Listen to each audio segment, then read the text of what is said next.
Imagine mo ito. 2:00 ng madaling araw, nakatingin ka lang sa kisame ng kwarto mo. Nakapagsimba ka naman nitong nakaraang linggo. Nag-volunteer ka pa nga sa isang event, 'di ba? Oo, tapos nagbasa ka pa ng Bible kaninang umaga. Exactly. Ginawa mo na lahat ng tama. Pero kahit ganun, may mabigat pa ing feeling sa dibdib mo. Isang tahimik na boses na bumubulong na parang kulang pa rin. Yung feeling na parang disappointed pa rin ang Diyos sa iyo. Oo, alam mo yung feeling na iyon. Kasi hindi iyan yung ordinaryong pisikal na pagod na nadadaan lang sa 8 oras na tulog o sa isang matapang na kape. Tama. Ang tawag dyan ay spiritual exhaustion. Ito yung pagkapagod ng isang taong tumatakbo sa isang spiritual na hamster wheel. And that is exactly what we're going to talk about. Kasi para sa deep dive natin ngayon, kumuha tayo ng mga malalalim na insights mula sa dokumentong Identity in Christ. Ang misyon natin ngayon ay tuluyan nating baklasin ang hamster wheel na yan. Okay? Let's unpack this. Bakit ba tayo palaging pagod kahit ibinibigay na natin ang lahat sa pananampalataya natin? Ang pinag-ugatan niyan, na madalas hindi natin napapansin dahil masyado tayong abala sa paggawa ng mabuti, ay yung tinatawag sa teksto na performance-based identity. Ano yung performance-based identity na yan? Ito yung sitwasyon kung saan tapat ka naman talaga sa Diyos, seryoso ka sa pagsunod, pero sa likod ng lahat ng debusyong iyan, may nakatagong takot. Takot na baka pag pumalpak ka, itatakwil ka niya. So parang sinusukat mo ang halaga mo based sa spiritual resume mo. Tumpak, consciously or subconsciously, iyan ang nangyayari. Based sa kung daano kakahaba manalangin o kung ano ang posisyon mo sa simbahan. Kapag nagtagumpay ka, feeling mo close na close kayo ng Diyos. Pero the moment na magkamali ka, pakiramdam mo, lalayuan ka niya agad, di ba? Oo, nakakapagod yun. Kasi ang pagtanggap niya sa iyo ay tinatrato mong parang sweldo na kailangang paghirapan araw-araw. Grabe, para ka palang nasa isang treadmill na nakaset sa highest speed, tumatakbo ka ng napakabilis, pawis na pawis ka na hingal, pero pag tumingin ka sa paligid mo, nandun ka pa rin sa parehong pwesto. Wala kang nararating, pero bawal kang huminto kasi baka tumalsik ka. Ang tanong ko, paano natin maihinto ang treadmill na ito? Kasi the source text doesn't just give us a 5-step self-help guide, right? Wala siyang listahan ng mga bagong gagawin. Wala talaga dahil ang solusyon ay hindi paggawa kundi isang napakalalim na pagbabago sa iyong status. Ang inaalok ng teksto ay ang konsepto ng union with Christ o ang pagkakaisa natin kay Kristo. Union with Christ. Okay, paano ba yan? Hindi ito basta magandang metafora para ma-inspire ka, ha? Literal na pagbabago ito sa reality mo. Nang isulat ni Apostol Pablo sa Galatians 2:20 na siya ay ipinako na sa krus kasama ni Kristo at hindi na siyang nabubuhay. Kundi si Kristo na ang nabubuhay sa kanya. Exactly. Inilalarawan niya ang isang mekanismo. Tinawag ito ng reformador na si John Calvin na mystical union. Ibig sabihin, ang lumang ikaw, yung version mong kailangang patunayan ng sarili, ay patay na.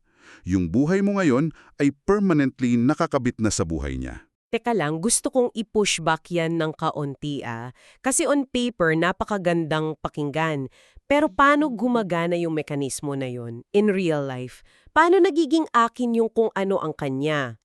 Diyan papasok yung legal na konsepto ng justification o pag-aaring ganap. Isipin mo ang pinakamataas na korte. Ikaw ang nasasakdal. Ang hatol sa'yo ay hindi nagkasala o not guilty. Okay, not guilty? Pero hepang catch, hindi ka naabswelto dahil inosente ka talaga. Naabswelto ka dahil sa tinatawag ng mga teologo na imputation. Imputation? Ano iyon? Transfer? Parang ganun nga, ang kasalanan mo inilipat sa kanya doon sa krus. At ang kanyang perpektong katwiran, yung perfect record niya, ay inilipat sa iyong pangalan. Parang bank transfer, na zero ang utang mo at pumasok ang bilyon-bilyong yaman niya sa account mo. Tapos na ang kaso. Okay, so kung gagamit ako ng analogy, para pala itong pagpasok sa isang super exclusive na VIP event, di ba? Nakapasok tayo hindi dahil sikat tayo, hindi dahil mayaman tayo, at lalong hindi dahil may ginawa tayong pabor sa bouncer. Nakapasok tayo kasi yung imbitasyon nakapangalan na sa atin. Oo, imbitasyon ng mismong anak ng may-ari ng event. At kahit anong mangyari, hindi tayo pwedeng kaladgarin palabas. Pero honestly, parang that feels almost like a legal loophole. Masyadong clinical, ano? Oo, it feels too clinical. Paano ba ito nakakaapekto sa akin on a normal Tuesday morning? Bakit kung tapos na ang kaso at not guilty na ako, parang pakiramdam ko minsan ay on probation pa rin ako? Oo, yung panic na baka bawiin. Right, bakit nandun pa rin yung panic na baka sa susunod na pagkakamali ko, bawiin ng Diyos ang grace niya? This raises an important question. At natural lang na maramdaman mo yan, lalo na sa mga nakikinig sa atin ngayon. Sinasagot yan ng Romans 8:1 na wala nang kahatulan sa mga nakipag-isa kay Kristo Jesus. Wala nang kahatulan. Pansinin mo ha, hindi sinabing nabawasan ng kahatulan. Ang sabi ay wala na. Zero. The problem isn't with God's theology. The problem is with our human psychology. Yung utak natin. Oo, naka-wired kasi tayo para sa sistema ng mundo. Sa trabaho, sa school, kahit sa mga relationships minsan, kailangan mong paghirapan ng lahat. Kapag may nag-alok sa'yo ng libre, naghahanap agad ang utak mo ng hidden charges. True, laging may catch, di ba? So, nananatili tayo sa takot kasi ang utak natin unconsciously patuloy na pinapakinggan ng lumang habit loop ng pag-e-earn kaysa sa bagong katotohanan ng justification. Ang hirap kasing i-digest ng utak na wala kang babayaran eh. Pero kahit makonvince ko ang sarili ko na totoo yung justification, parang may kulang pa rin. Kasi yung korte, cold na lugar yon, di ba? Totoo. Legal lang siya.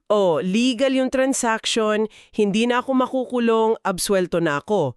Pero hindi naman ako pwedeng yumakap sa judge at tumira sa bahay niya, di ba? Paano ito nagiging personal? Exactly. Kung hanggang justification lang tayo, malamig nga iyon. Kaya merong susunod na hakbang na itinuturo ang teksto, ang pag-ampon o adoption. Okay, adoption. What's fascinating here is hindi lang pinunit ng hukom yung criminal record mo. Pagkatapos ng kaso, inakbayan ka niya, inuwi sa bahay niya at ginawa kang anak. Wow, inuwi sa bahay. Oo, at kailangan nating intindihin kung paano gumagana ang pag-ampon sa sinaunang Roma. Hindi ito tulad ng modern na foster care, kung saan pwede ka lang patirahin pang samantala. Binibigyan ka ng bagong pangalan at higit sa lahat, binibigyan ka ng buong karapatan sa mana na pantay sa isang biological na anak. Pantay sa biological. Oo, at sa ilalim ng batas ng Roma, ang isang biological na anak ay pwedeng itakwil, pero ang ampon, never pwedeng bawiin ang status niya. Permanente yon. Grabe, the biological kid can be disowned but the adopted one is permanent. That completely shifts the dynamic eh. Talagang mag-iiba ang pananaw mo. Kaya pala ang daming believers na stressed out kasi ang tingin natin sa sarili natin, tayo ay mga empleyado o contractor ng Diyos. Kapag empleyado ka, nagtatrabaho ka para hindi ka masibak, di ba? Pero kung inampon ka, isa ka ng anak at tagapagmana. Iniisip ko tuloy yung tinatawag nilang orphan spirit. Yung ulila, kapag inampon at dinala sa bagong bahay, matagal bago mag-adjust yung psychology niya. Magtatago pa yan ng pagkain sa ilalim ng kama, di ba?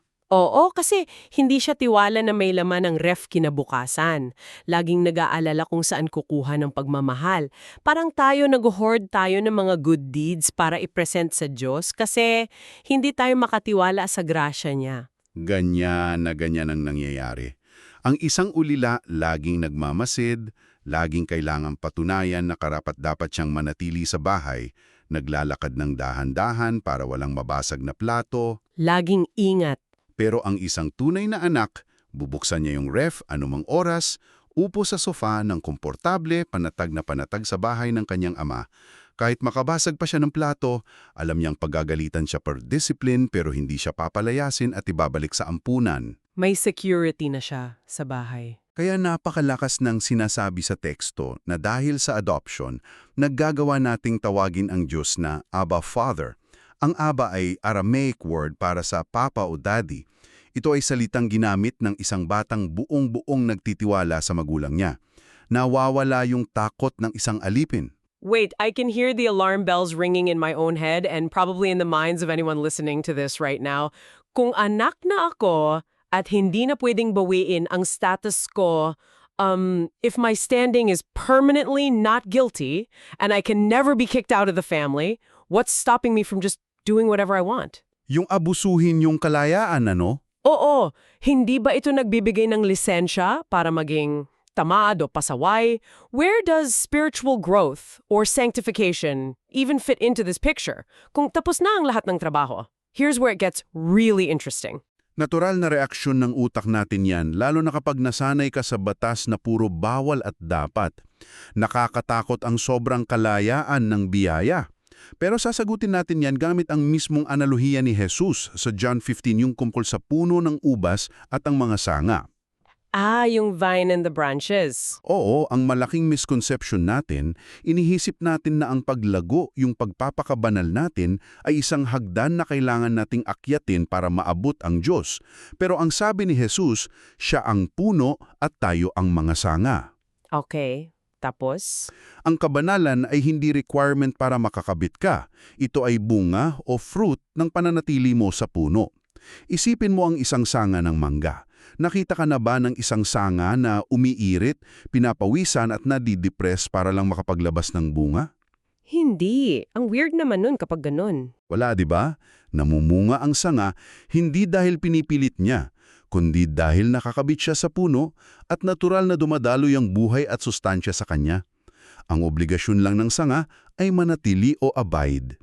So, abiding lang talaga? Oo. Marami sa atin napuputol ang koneksyon dahil sa pag-asa sa sariling lakas, tapos kukuha tayo ng tape at istapler natin yung mga prutas sa patay na sanga para lang magmukhang buhay sa paningin ng ibang tao. Nakakapagod yun.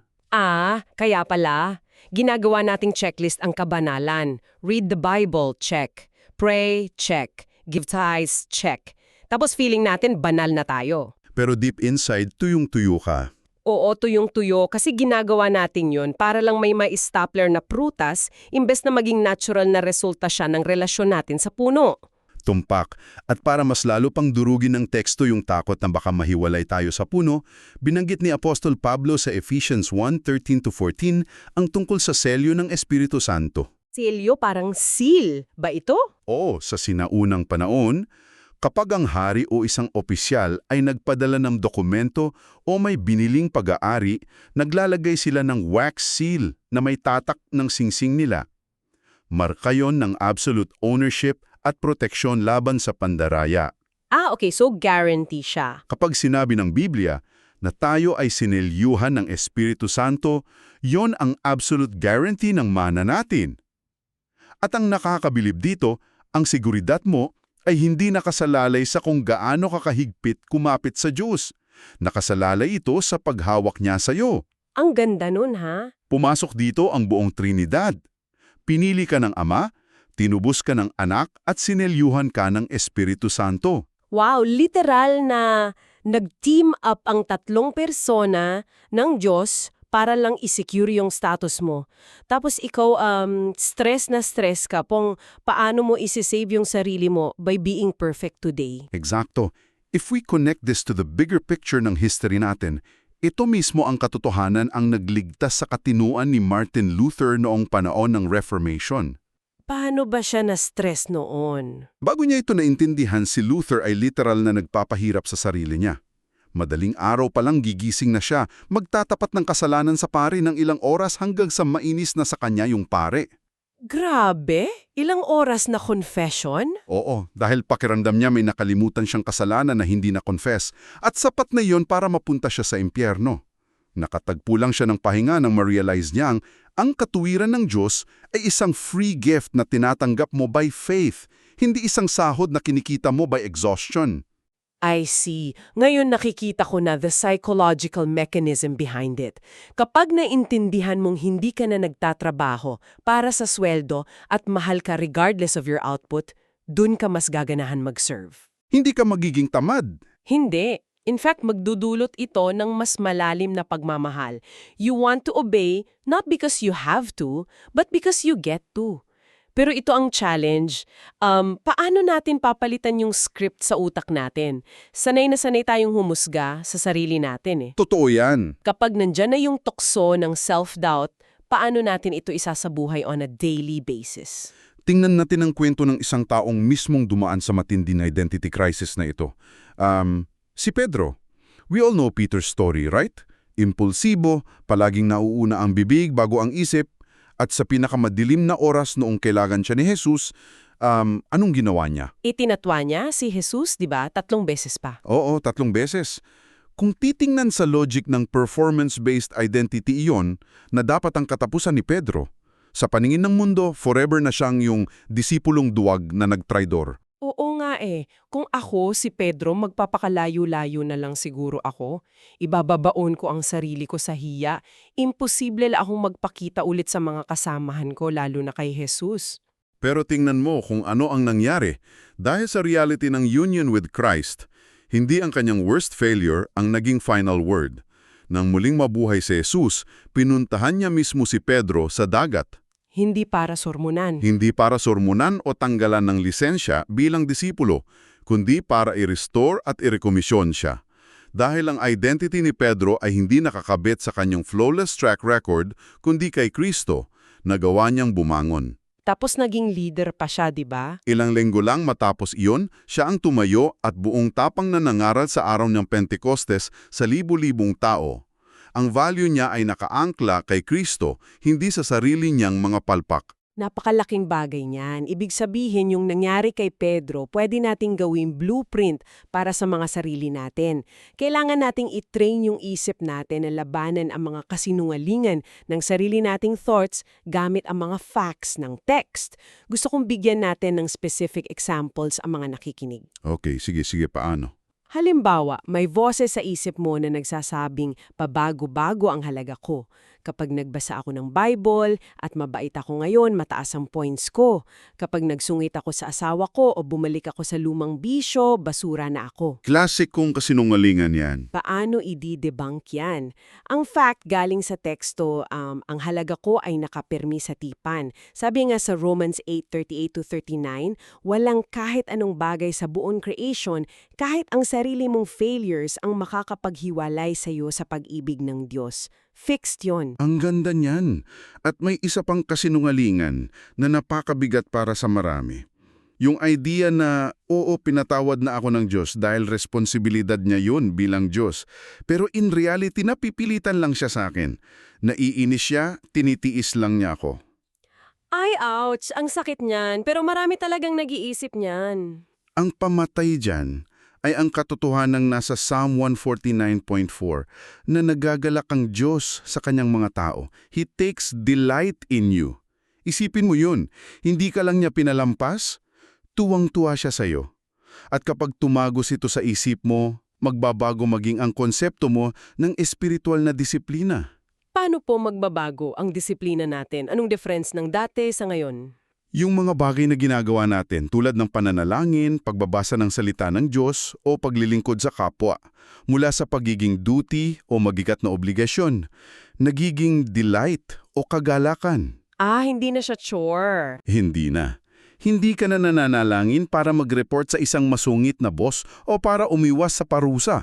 Ang pananalangin mo nagiging isang intimate conversation sa isang amang alam mong tuwang-tuwa sa boses mo. Wala nang audition para patunayan na karapat-dapat kang bigyan ng sagot. Lumalapit ka dahil alam mong the door is already wide open for you. I love that. Wala nang audition. Nakakahinga ka na ng maluwag, di ba? So ibubuod natin ang lahat ng napag-usapan natin para sa iyo na nakikinig mayon. The mission of this deep dive was to figure out how to stop the exhaustion. At ang sagot ay nandito. Union with Christ. Exactly. Hindi mo na kailangang magpakapagod sa treadmill para i-validate ang sarili mo sa Diyos. Sa pamamagitan ng union with Christ, ikaw ay naabswelto na sa korte, inampon bilang permanenteng anak at sinelyuhan ng Espiritu Santo. Permanente talaga. Ang buhay mo ay hindi na nakadepende sa kung gaano ka kagaling mag-perform, kundi sa kung gaano ka-perfect ang record ni Kristo na ililipat sa'yo. So, what does this all mean? Paano natin ito dadalhin sa pang-araw-araw at maging sa hinaharap natin? Kung dadalhin natin itong union with Christ sa pinakadulo at pinaka-ultimate na implication na binanggit sa teksto natin, aabot tayo sa tinatawag na doktrina ng glorification. Ito yung future, yung huling yugto. Ano yung glorification na yan? Kung ang buhay mo ay permanente nakatali na sa buhay ni Kristo ngayon, ibig sabihin, yung buong pagbabago at pagluwalhati sa iyong katawan sa hinaharap ay isang garantisadong event. At ito ang gusto kong iwanang tanong para sa iyo. Paano kaya dapat baguhin ng katotohanan ito ang pananaw mo sa pagtanda? Sa mga pisikal na karamdaman o kahit sa pagharap sa mismong kamatayan? Oo nga, no? Kasi kung nakakabit tayo sa puno ng buhay at yung resurrected life ay lihim ng dumadaloy sa atin ngayon, hindi ba't bawat sakit ng ulo mo, bawat paghina ng tuhod mo, at bawat physical limit na nararamdaman mo ay hindi pala senyales ng pagkatalo? Hindi siya pagbulusok pababa. Baka ang mga yan ay literal na growing pains na lang ng isang lumang katawan na nagtatanggal ng balat para maghanda sa isang walang hanggang kaluwalhatian. Hindi ka nag-e-expire, nag-transition ka lang patungo sa glory. Wow!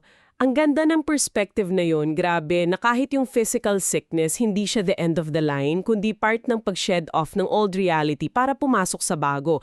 Kaya para sa'yo na nakikinig na pagod na, bumaba ka na sa treadmill, hayaan mong maging totoo ang grasya sa buhay mo. Tapos na ang pag-audition. Pwede ka nang magpahinga sa katotohanang ikaw ay lubos na kilala, buong-buong tinatanggap at permanently secured. Pag-isipan mo iyan. Maraming salamat sa pagsama sa amin sa malalimang paghimay na ito dito sa ating Deep Dive.